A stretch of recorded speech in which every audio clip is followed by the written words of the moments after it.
Bézieux. Bonjour, bonjour.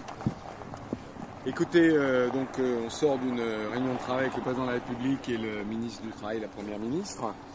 On a essayé de discuter des sujets à venir et notamment de ce qui passait par la négociation sociale. Donc, ce qu'on comprend, c'est que le président et le gouvernement souhaitent mieux associer les partenaires sociaux dans les discussions futures, notamment sur une discussion sur l'emploi des seniors, avec ce qui a été enlevé par le Conseil constitutionnel, et probablement plus largement l'emploi des seniors. Une autre discussion qui sera probablement sur les transitions professionnelles, et puis une discussion sur les parcours en entreprise. Il y aura aussi une loi pour transposer l'accord partage de la valeur. Et plus globalement, l'idée de mieux associer les partenaires sociaux en les laissant travailler. Donc, moi, j'ai réaffirmé que 100 jours, c'était trop court pour arriver à des conclusions et avoir le temps de la négociation.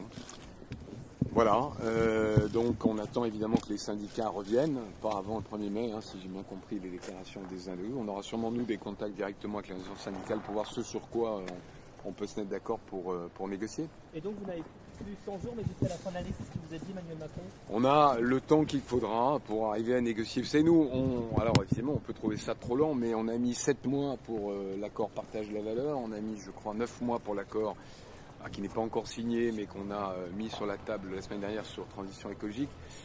Donc on ne sait pas faire plus vite. Voilà, alors on peut trouver ça un peu lent, mais en même temps, je pense que le pays gagne à ce que des accords soient signés par le patronat et le syndicat. Ça permet aussi, alors la démocratie sociale n'est pas supérieure à la démocratie parlementaire, mais quand les chefs d'entreprise, enfin les représentants chefs d'entreprise et les représentants salariés se mettent d'accord, je crois que ça a de la valeur, surtout dans un pays qui est, on le sait, un peu fracturé. Voilà. Alors on fait ça sans bruit, sans fureur, sans éclat de voix, sans coup de théâtre au Parlement, on fait ça un peu dans l'ombre, mais ça peut marcher. Alors pas surtout, on n'aurait pas été d'accord sur les retraites, chacun le sait, on avait des vues différentes, mais je pense qu'il y a un certain nombre de sujets qu'on peut prendre. Mais que vous a dit le président par rapport à vos réserves? Réserve de... Sur le timing le pour les 100 calendrier, jours. oui, non, il a ouvert le calendrier. On essaye de se mettre d'accord sur un agenda, enfin sur les thèmes qu'on peut prendre. Là aussi, moi je dis, il ne faut pas, certains peut-être se souviennent il y a 2 ans, enfin le gouvernement Castex avait mis 17 sujets à l'ordre du jour de l'agenda, c'est juste pas possible. Je pense qu'il faut se concentrer sur ce qui est important et ce qui est utile pour le pays et pour les entreprises et les salariés. Et alors quelle priorité maintenant? Je l'ai dit, il y a des concertations sur France Travail et les lycées professionnels. Bon. Il y a ce projet de loi autonome sur le partage de la valeur où on a signé un accord qui est paraphé par 4 syndicats sur 5, donc qui peut passer entre guillemets directement au Parlement et dont le président redit qu'il ne serait pas modifié par le gouvernement et j'espère par le Parlement. Et puis donc des négociations qui peuvent s'ouvrir, mais encore une fois, un agenda ça se fait à 3.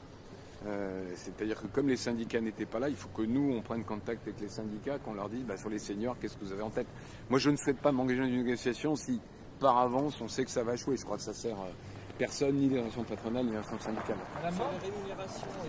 Un président qui arrive à parler qu'avec les patronats, ça rajoute pas un peu au côté président des riches? Attends, si tu me fais 2 interviews en même temps, ça va être compliqué. Je vous répondrai tout à l'heure. Sur les minima de branche, oui, ça a été évoqué. Le problème, c'est que comme le SMIC augmente maintenant 3 fois par an, on a à peine conclu la négociation qu'il faut presque recommencer. Donc à chaque fois, il y a une queue de branches qui n'a pas eu le temps de négocier et qui se retrouvent pris. Mais comme vous le savez, ça ne change pas le pouvoir d'achat des salariés parce que de toute façon, ces gens-là sont payés, évidemment, c'est la loi au SMIC.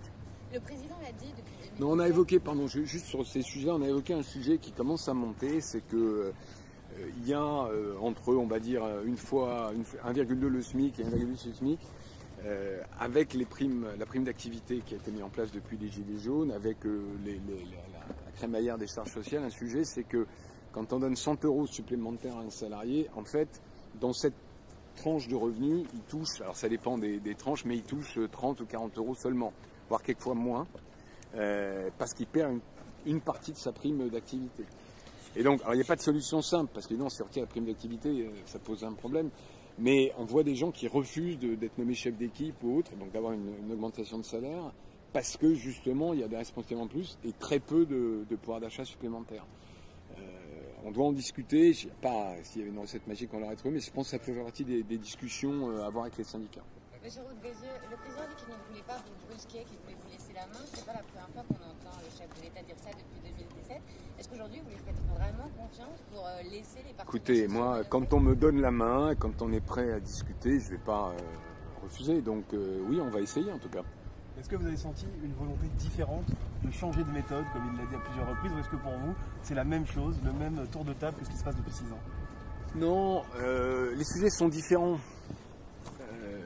Le sujet de la retraite comme celui de l'assurance chômage, c'est des sujets sur lesquels les partenaires sociaux, syndicats et patronat ont des visions différentes, structurellement différentes. On a longtemps discuté avec les syndicats, mais avec la CFDT en particulier, on sait qu'on a deux visions par rapport à ce qu'il faut faire sur l'assurance chômage, sur la retraite. Donc, c'est pas la peine de nous mettre dans une pièce pendant 6 mois, parce que de toute façon, on va pas s'engueuler, mais on ne sortira pas avec un accord. Là, on est sur des sujets qui sont de nature différente, sur lesquels il y a probablement un peu plus d'innovation à faire, sur lesquels je pense qu'on peut arriver à quelque chose. Est-ce que le président a changé, pour le dire autrement? Écoutez, c'est pas à moi de dire, moi je suis pas là pour faire ce genre de commentaires, donc voilà. Un président qui arrive à recevoir que les patrons, ça rajoute pas un peu au côté président des riches? Alors, c'était la question. Écoutez, tout le monde était invité. C'est ceux qui viennent qui, je pense, ont tort. Donc la chaise vide, je pense que c'est pas une politique de long terme parce qu'il y a des sujets. Et d'ailleurs, j'ai écouté avec attention le leader de la CFDT hier qui disait, il parlait de l'entreprise en disant quand il y a un patron avec lequel on n'est pas d'accord, au bout d'un moment, on revient discuter, même si on conteste. Donc je pense qu'il y a c'est quoi le délai de décence, ou de, je sais pas ce qu'il a dit exactement. Enfin voilà, il y a un temps à trouver. J'espère qu'on pourra, en courant du mois de mai, refaire des réunions. En tout cas, nous, notre intention, MEDEF, c'est d'aller au contact des organisations syndicales pour voir dans les semaines qui viennent si on peut trouver, on va pas faire l'accord avant l'accord, mais quand même sur des sujets comme l'emploi des seniors. On a parlé du CETU aussi. Le CETU, c'est le compte emploi temps universel. Qui n'est pas une demande, qui est plutôt une demande syndicale. Donc sur ces sujets-là, il faut qu'on teste un peu le terrain entre nous, en l'absence de l'État, pour voir s'il y a un chemin possible. Une négo, c'est compliqué. Donc, je sais qu'il y a une vision un peu, théorique de la négo, mais ça se fait pas sur des slides et PowerPoint. Ça se fait. Vous avez encore des relations avec Sophie Binet, Laurent Berger, ils vous répondent quand vous les appelez, quoi. Écoutez, alors Sophie Binet pas encore, parce qu'elle vient d'être nommée, mais Laurent Berger régulièrement, François, moi, je ne vais pas les citer tous, mais oui, on continue à se parler. C'est normal dans une entreprise. Enfin, au niveau de l'entreprise, il y a des cas où ça se passe très mal, mais enfin, dans l'essentiel des entreprises, même quand il y a des accords sur, je sais pas quoi, les salaires, les conditions de travail, en général, CSE, syndicat, patronat ou DRH se parlent. Donc c'est normal qu'on continue à parler aux syndicats. Vous comprenez qu'eux ne viennent pas ici ou... Écoutez, je ne sais pas à juger leur attitude. Je pense qu'il y a un moment, il faudra reprendre le dialogue tous ensemble.